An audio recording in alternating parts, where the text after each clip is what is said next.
আমি কিন্তু আজ পর্যন্ত কখনো ভাবতে পারিনি যে এরকম ফেলে দেওয়া জিনিসপত্র দিয়ে এত সুন্দর একটা মিষ্টি বানানো যেতে পারে। ফেলে দেওয়া জিনিস বললাম একটা কারণে, কারণ সাবু খেতে অনেকেই পছন্দ করে না।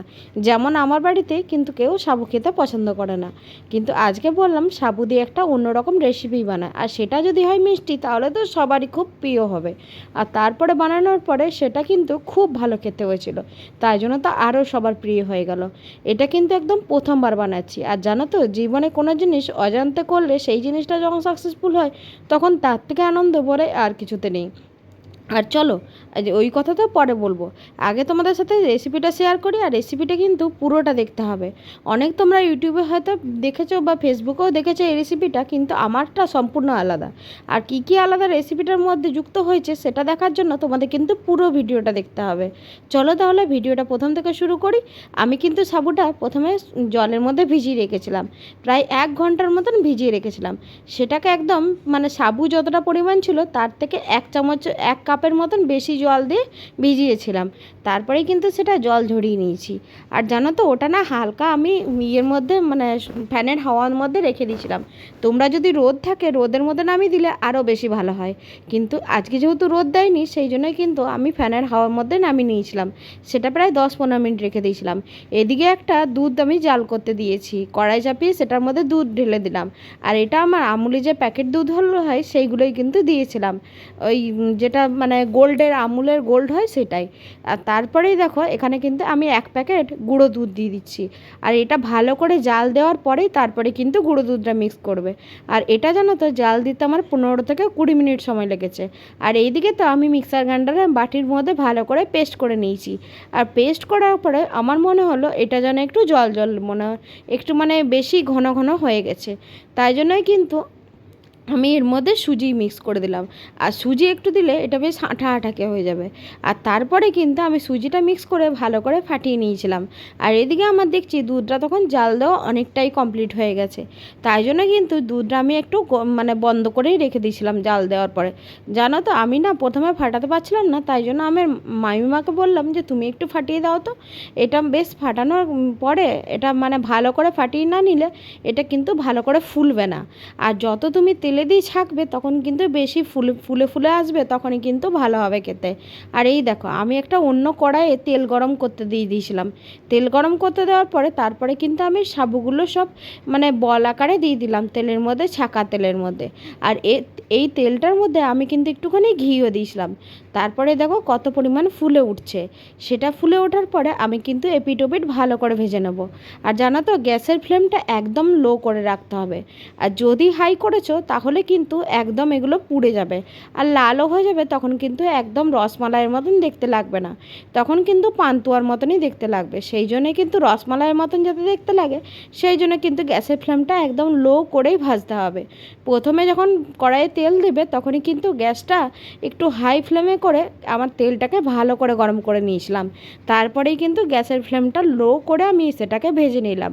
আমার যেহেতু অনেকগুলো বল ছিল তার জন্য কিন্তু দুটো পার্টে ভাজতে হয়েছিল। আর একটার সাথে আরেকটা যেহেতু গায়ে লেগে যাবে ওই জন্য এটা কিন্তু আমার ফ্যানের হাওয়াতে ঠান্ডা হতে দিতে হবে।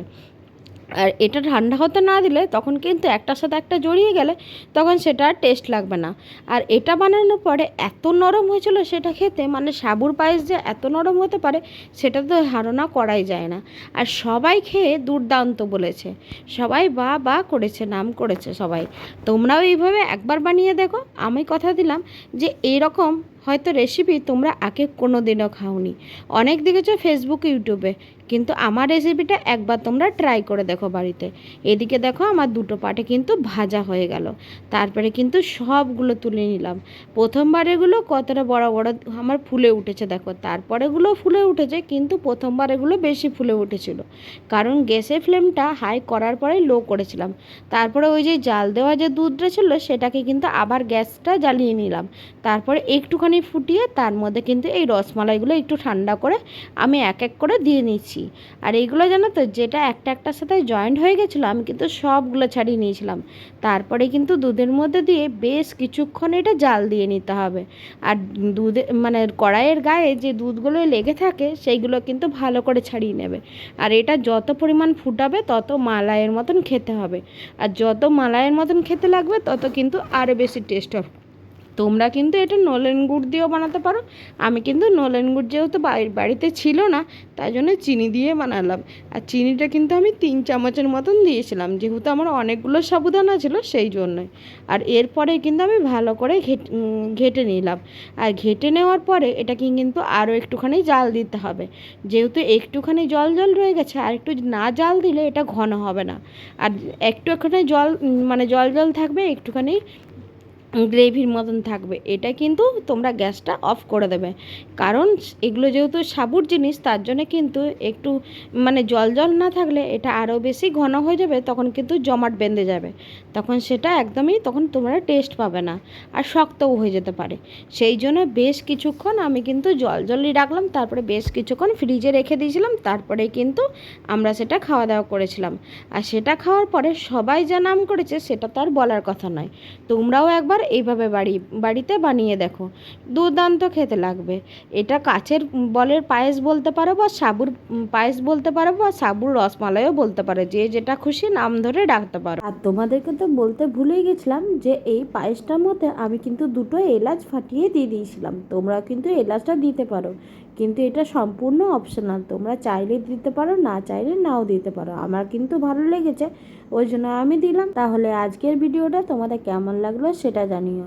আর আমার রেসিপিটি যদি তোমাদের ভালো লেগে থাকে তাহলে একটা লাইক, কমেন্ট আর শেয়ার করে দিও। টাটা সকলকে, সবাই ভালো থেকো, সুস্থ থেকো। আবার নতুন আরেকটি ভিডিও নিয়ে আসবো। ততক্ষণের জন্য তোমরা সবাই ভালো থেকো। আর আমার পেজটাকে যারা এখনও কেউ ফলো করোনি তারা কিন্তু ঝটপট ফলো করে দিও। টাটা, শুভরাত্রি সকলকে।